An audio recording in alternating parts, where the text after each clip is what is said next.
안녕하세요. 3월 중순이라 날씨가 완연한 봄날씨인 것 같습니다.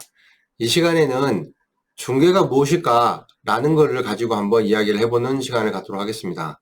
중개를 사전에서 찾아보면 제3자로서 두 당사자 사이에서 일을 주선하는 것을 말하고 있습니다. 여기서 일이라는 것은 부동산의 매물을 저희가 중간에서 중개를 하는 역할이고, 두 당사자라는 것은 매물을 파는 사람이 있을 거고 사는 사람이 있을 겁니다. 이런 두 당사자를 파는 사람 측을 매도인 아니면 양도인 이렇게 보고, 사는 사람 쪽을 매수인 아니면 양수인 이렇게 크게 보면 되겠습니다.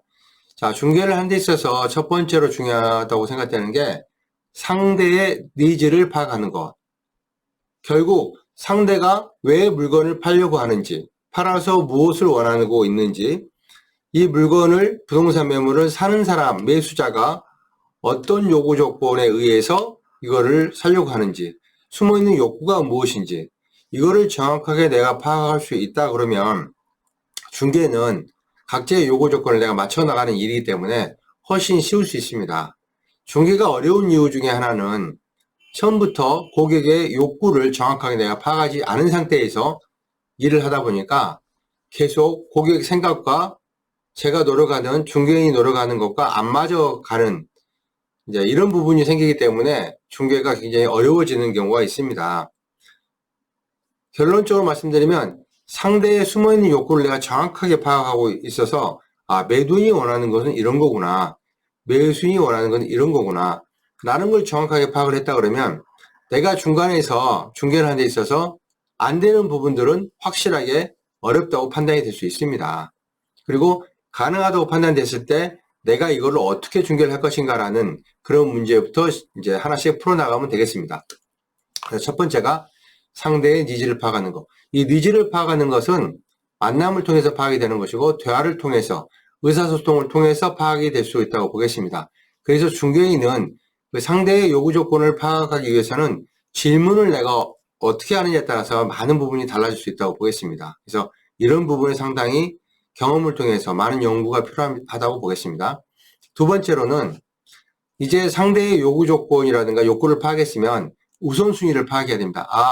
매도인이 원하는 것은 이런 거구나 하고 나열을 한번 해보는 겁니다.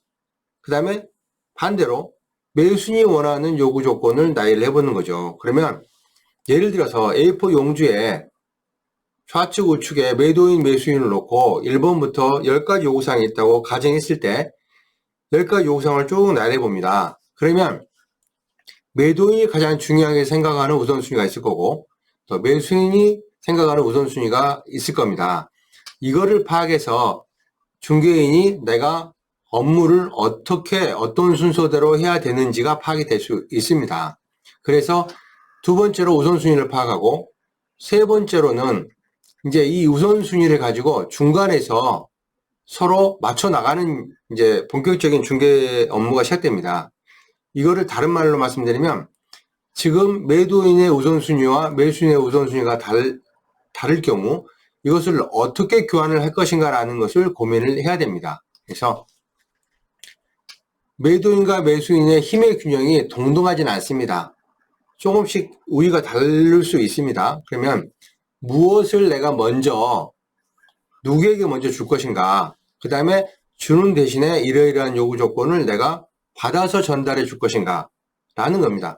결국에 주고받는 그게 교환인데, 이게 우선순위가, 즉 가치에 생각하는 가치가 다르기 때문에 중개하는 입장에서는 매도인이 원하는 것을 얻어주기 위해서 내가 매수인에게 무엇을 어떻게 제안할 것인가 라는 고민을 해야 된다는 것입니다. 반대의 경우도 마찬가지겠죠.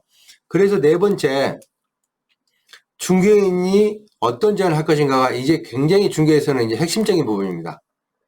여러 가지 방법이 있겠습니다만은 간단한 예로 제가 앵커링이라는 것을 지금 들고 있습니다. 이건 뭐냐면, 앵커라는 것은 우리 한국말로 닷입니다. 배가 정박할 때 닷을 내리지 않겠습니까? 그러면 닷을 내리면 닷이 고정되어 있기 때문에 이 배는 움직이더라도 그 일정 범위 내에서 움직일 수 있다는 것입니다. 이게 이제 앵커링의 효과인데 협상에서 자주 쓰는 용어입니다. 자, 중개인이 제안을 한다는 소리는 내가 매수인에게 어떤 제안을 함으로 해서 그 처음 제안하는 제안이 받아들이는 사람한테는 다시 돼가지고 어떤 인식의 전환점이라든가 인식의 기준이 될 수 있다는 것입니다. 그래서 어떤 제안을 할 것인가가 굉장히 중요하다는 것이죠.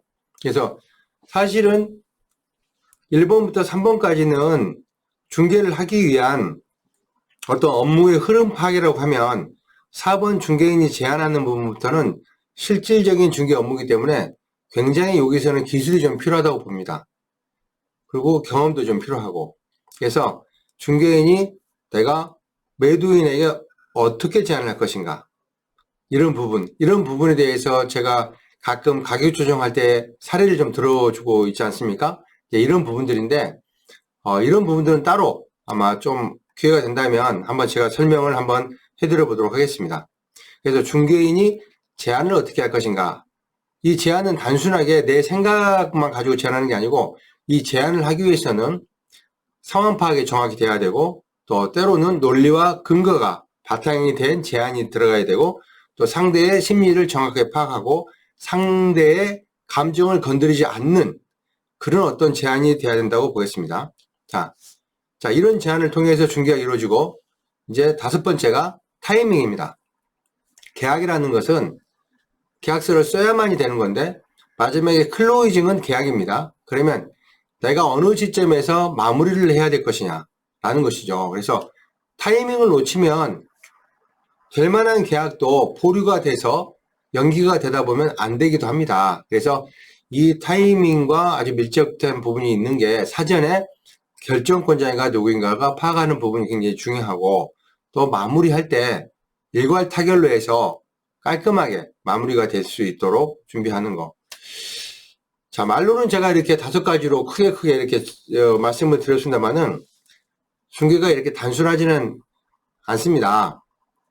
많은 준비가 필요한데 어찌됐든 이 시간에는 크게 한번 중개라는 게 양 당사자의 요구 조건을 맞춰서 우선순위를 파악하고 또 우선순위의 순위에 따라서 무엇을 교환할 것인가, 그 다음에 중개인이 어떤 제안을 하는 게 가장 효과적인가, 그 다음에 어느 시기에 결정적으로 클로징을 마무리할 것인가 라는 것에 대해서 한번 크게 한번 살펴보는 시간을 가졌습니다.